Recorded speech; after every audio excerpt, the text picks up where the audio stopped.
بسم اللہ الرحمن الرحیم۔ السلام علیکم۔ محمد علیم بات کر رہا ہوں۔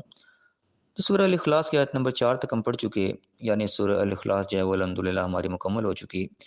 آج ہم انشاءاللہ سورہ الفلق شروع کریں گے اور اس کی آیت نمبر 1 سے آیت نمبر 5 تک پڑھیں گے۔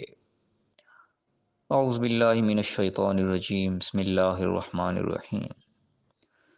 قل اعوذ برب الفلق، کہو کہ میں صبح کے مالک کی پناہ مانگتا ہوں، من شر ما خلق، ہر چیز کی برائی سے جو اس نے پیدا کی، ومن شر غاسق اذا وقب،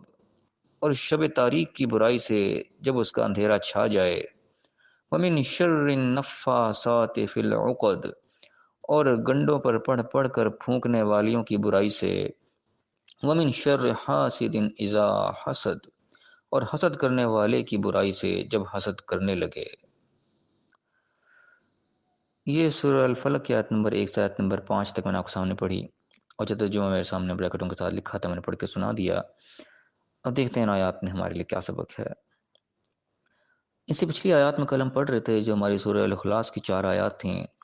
اس کے اندر جو ہے اللہ کی توحید جو ہے وہ اپنے آخری درجے کے اندر بیان کر دی گئی کہ اللہ کو پہچاننے کے لیے کیا اس کی خصوصیات ہیں۔ جو بھی شخص کسی کو خدا کا دعویٰ دیتا ہے یا کسی خدا کا درجہ دیتا ہے، وہ یہ 4 لائن کی ڈیفینیشن اللہ نے بیان کر دی کہ جو ان 4 لائنز کی ڈیفینیشن میں مکمل آ جائے گا وہ خدا ہو سکتا ہے، اور جو اس کی ڈیفینیشن میں سے کسی بھی ایک ڈیفینیشن میں پورا نہ اترے وہ خدا نہیں ہو سکتا۔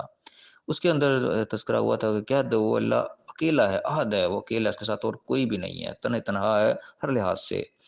اور پھر اللہ سمجھ آ گیا تھا کہ اللہ بے نیاز ہے، بے پرواہ ہے، اس کو کسی کی پرواہ نہیں، اس کو کسی کی حاجت نہیں، کسی کی ضرورت نہیں، سب اس کے آگے ضرورت مند ہیں، وہ کسی کا ضرورت مند نہیں ہے، اس کو کسی کی کوئی ضرورت، کسی کی کوئی حاجت اس کو نہیں ہے کسی انداز سے بھی۔ اور اس کے بعد فرمایا کہ نہ وہ کسی سے پیدا ہوا ہے نہ اس سے کوئی پیدا ہوا ہے، دونوں چیزیں آگے کہ وہ کسی کا باپ بھی نہیں ہے اور کسی کا بیٹا بھی نہیں ہے، کوئی اس کی اولاد نہیں، نہ خود کسی کی اولاد ہے، اس کا وجود اپنے آپ سے جو ہے وہ مکمل ہے۔ اور اس کے بعد فرمایا کوئی بھی اس کے کف ہوا نہیں ہے، کوئی اس کے ہمسر نہیں، کوئی ہم پلہ نہیں، کوئی اس کے برابر کا نہیں، کوئی اس کے جوڑ کا ہے ہی نہیں، وہ ہر لحاظ سے اپنے آپ کے اپنی مثال آپ ہے، اس کی مثال کوئی بھی نہیں ہو سکتا۔ تو یہ آیات ہم کل پڑھ رہے تھے، اسی کے ساتھ جو ہے ہماری سورہ اخلاص مکمل ہوئی تھی۔ آج جو ہماری نئی سورہ شروع ہوئی ہے سورہ الفلق ہے، اس کے اندر بھی کچھ اہم پوائنٹس جو ہے وہ ڈسکس کیے گئے ہیں۔ اللہ اس میں بھی اپنے پیغمبر سے مخاطب ہو کے فرما رہا ہے کہ کل کہہ دو ان لوگوں سے، کیا کہنا ہے کہ اعوذ برب الفلق، میں فلق کے رب کی پناہ چاہتا ہوں۔ فلق سے مراد یہاں پہ صبح لی گئی ہے، لیکن فلق کا لفظ جو ہے ایک جامع لفظ ہے، صبح کا لفظ ویسے بھی عربی میں قرآن کے اندر استعمال ہوا ہے۔ تو فلق یہ مراد یعنی کہ پھاڑنے والی کوئی چیز بھی جو ہے سے نئی نمودار ہوتی ہے، پھٹ کے سامنے آتی ہے اچانک سے جو آتی ہے، اس کے یعنی کہ مفسرین مختلف اس میں باتیں لکھی ہیں، جیسا زمین جو ہے وہ بگ بینگ سے پھٹی ہے، ایک دم سے ایک نمودار ہوئی علیحدہ کہکشاں، وہ بھی اس چیز کے اندر داخل ہے۔ یہ صبح بھی اس کے اندر آتی ہے کہ رات کے بعد ایک دم ایک پو پڑتی ہے اور صبح نمودار ہو جاتی ہے، وہ بھی اس کے اندر شامل ہے۔ اور اس کے علاوہ بھی یعنی کہ مختلف چیزوں کو پھاڑنے کے معنی میں یہ چیز فلک اصل میں استعمال ہوتا ہے۔ تو کوئی بھی چیز، نئی چیز، جو بھی ایک نئی چیز نمودار ہوتی ہے، جو بھی اس کا مالک ہے، اس کا جو وہ رب ہے، اس کی میں پناہ چاہتا ہوں۔ ہر جو بھی چیز نئی، کچھ چاہے برائی پیدا ہو رہی ہے، کوئی بھی چیز جو نئی آ رہی ہے، اس کا مالک جو ہے وہ اللہ ہے، ہر چیز کے پناہ دینے والا، تو میں اس کی پناہ طلب کرتا ہوں۔ کس چیز سے؟ من شر ما خلق، ہر اس چیز کے شر سے جو بھی پیدا کیا اس نے، یعنی کہ جتنے چیز پیدا اس نے کی ہیں، ان پیدائش ان چیزوں کا جو بھی شر ہے، ہر چیز کا یعنی کہ اچھائی بھی برائی بھی، انسان بھی ہے تو انسان کے اندر شر بھی ہے، خیر بھی ہے۔ اس طرح کوئی بھی چیزیں ہم استعمال کرنے والی چاہے ہماری چیزیں ہیں، ان کا اچھا پہلو بھی ہوتا ہے، برا پہلو بھی ہوتا ہے۔ جو بھی چیز پیدا کی ہے اس کے برے پہلو سے جو ہے وہ پناہ مانگی گئی یہاں پہ۔ بعد دفعہ یہاں پہ ایسا رہتا ہے کہ ہر برائی شاید اللہ نے پیدا کی ہے، جو برائی کی طرف بات چلی جاتی ہے کہ جو برائی ہوئی اس نے پیدا کی اس سے جو ہے پناہ چاہتے ہیں، تو اللہ برائی پیدا نہیں کرتا اصل میں برائی، لیکن اس کا ایک پہلو ہوتا ہے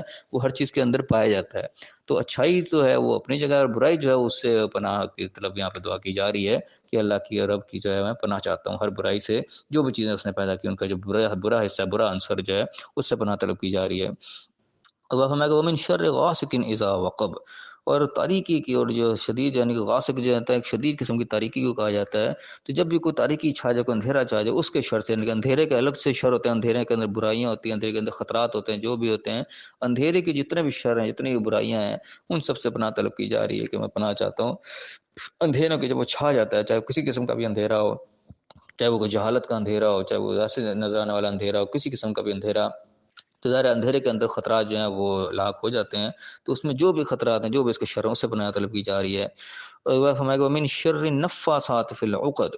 اور ان پھونکوں سے جو گرہوں کے اوپر ماری جاتی ہے، ان کے شر سے بھی جو ہے وہ سے پناہ مانگی جا رہی ہے۔ اب یہاں پہ نفاسات کرنے کا مونس لفظ یہاں پہ استعمال ہوا ہے، تو کئی لوگ اس سے مانے لیتے ہیں کہ پھونک مارنے والیوں کی، وہ ان کی عورتوں کی طرف اس بات کو لیتے ہیں، ان عورتوں کی شرط پناہ مانگی جائے جو پھونکیں مارتی ہیں۔ یہاں پہ حالانکہ ایسی بات نہیں کہ وہ پھونک کا لفظ خود ایک مونس لفظ ہے، تو اس لیے یہاں پہ نفاسات ایک مونس لفظ استعمال کیا گیا ہے، ورنہ خالی اگر عورتوں سے ہی پناہ مانگی جا رہی ہے تو وہ مرد بھی تو ہوتے ہیں پھونکے مارنے والے، کہ ان سے پناہ نہیں چاہیے؟ ایسی بات نہیں ہے، یہاں پہ مرد عورت دونوں سے پناہ مانگی جا رہی ہے۔ اصل میں جو ہے لفظ ہے وہ پھونک کا لفظ یہاں پہ ہے، چاہے پھونک مرد مارے تو بھی، یا چاہے وہ عورت کی طرف سے پھونک ماری جائے کسی گرہ کے اوپر، اس کا جو شر ہے اس سے جو ہے پناہ مانگی جا رہی ہے، ورنہ پھونک جو ہے وہ اچھے کام کے لیے ماری، دم بھی کیا جاتا ہے، اچھے قرآن پڑھ کے بھی دم کیا جاتا ہے، احادیث سے ثابت بھی ہوتا ہے، تو اس میں ہی پھونک ماری جاتی ہے، لیکن وہ شر نہیں ہے، وہ خیر ہے۔ تو جو بھی پھونکوں کا جو شر ہے، چاہے وہ پھونک عورت کی طرف سے ماری جائے یا کوئی مرد اس کو پھونک رہا ہو، اس کا جو شر ہے، تو یہاں پہ اصل میں لفظ پھونک کا لفظ اس لیے یہاں پہ مؤنث استعمال کیا، تو یہاں پہ غلطی ہو جاتی ہے، لوگ عورتوں کی طرف لے جاتے ہیں کہ شاید عورتیں ہی جو ہے وہ یہ کام کرتی ہیں برائی کے، ایسے نہیں ہے، مرد بھی بہت کرتے ہیں۔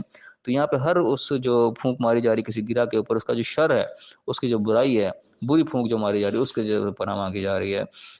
اللہ فرماتا ہے ومن شر حاسد اذا حسد، ہر اس حسد کرنے والے کے حسد سے، جو بھی کسی چیز کے حسد کر رہا ہے، کوئی چیز کو کسی کے پاس موجود ہے، کسی سے برداشت نہیں ہو رہی، وہ چاہ رہا ہے اسے چھین جائے، وہ اس کا جو شر ہے ایک، جس کے بنا کے اوپر وہ لوگ بری بری پلاننگیں بھی کرتے ہیں، وہ یعنی کہ برداشت نہیں ہو رہی کسی کے پاس یہ چیز کیوں آ گئی ہے، حسد ہو جاتا ہے انسان کے دل میں کہ اسے یہ چیز چھینی جائے، اس کے پاس آ گئی ہے، تو اس قسم کا جو بھی شر ہے اس سے بھی اللہ کی پناہ طلب کی جا رہی ہے۔ تو یہ کہ بڑے ایک اہم صورت ہے، اس میں ہر قسم کی برائیوں سے جو ہے اللہ کی پناہ طلب کی گئی ہے کہ اللہ تعالیٰ مجھے ہر قسم کی برائیوں سے، ہر قسم کے شر سے جو محفوظ رکھے، تو یہ ایک بڑی کام کی ایک صورت ہے۔ تو ہر قسم کی برائیوں سے، جو بھی قسم کی تکالیف دنیا میں ہے، جو کہ جسمانی سے علاوہ روحانی قسم کی جو بیماریاں ہیں، ان کے اندر یہ صورت خاص طور پہ پڑھی جاتی ہے، کیونکہ اس میں ہر قسم کی برائی سے جو ہے وہ اللہ کی پناہ طلب کی جا رہی ہے، اللہ مجھے اپنی پناہ میں رکھے، اپنے حفظ و امان میں رکھے۔ تو یہ اس آیت کے صورت کے اندر خاص طور پہ جو ہے وہ ڈسکس کی گئی ہیں چیزیں۔ تو بارے سکھ ساتھی یہاں پہ یہ صورت ہماری مکمل بھی ہو رہی ہے، تو اس کے اندر جو مین پوائنٹس ہیں ان کے اوپر پھر نگاہ ڈال لیں۔ سب سے پہلی بات یہاں جو اللہ نے پیغمبر کے ذریعے کہلوائی ہے، ہم تک ایک پیغام جو پہنچایا ہے، کہلوایا گیا کہ کہہ دو کہ میں رب الفلق کی، جو ہر چیز جو ہے کہ پھوٹنے والی ہے، نئی چیز ایک دم سامنے آ گئی، کوئی اچانک سے کوئی مصیبت سامنے آ گئی، کوئی بھی چیز کا پتہ نہیں تھا، وہ پھوٹ کے سامنے نکلا، ایک دم نمودار ہو گئی ہے، تو میں اللہ کی پناہ چاہتا ہوں ہر ایسی چیز سے جو اچانک سامنے آ جائے، کچھ بھی ہو، اور خاص طور پہ شر اس میں ہر قسم کے جو ہے وہ ڈسکس کیے گئے ہیں، چاہے وہ کسی قسم کا جو بھی اس نے چیزیں پیدا کی ہیں، کتنی اس کی مخلوقات ہیں، ان مخلوقات کے اندر جو بھی اس کا شر والا حصہ ہے، شر والا عنصر ہے، اس کی پناہ میں طلب کرتا ہوں۔ اور خاص طور پر جو ڈسکس کیے گئے کہ وہ اندھیرے کا جو شر ہے، وہ ہو کسی بھی قسم کا اندھیرا ہو، اور وہ پھونکیں جو ماری جاتی ہیں، ان پھونکوں کے شر سے بھی، جو گروہوں کے اوپر پڑ پڑ کے ماری جاتی ہیں پھونکیں،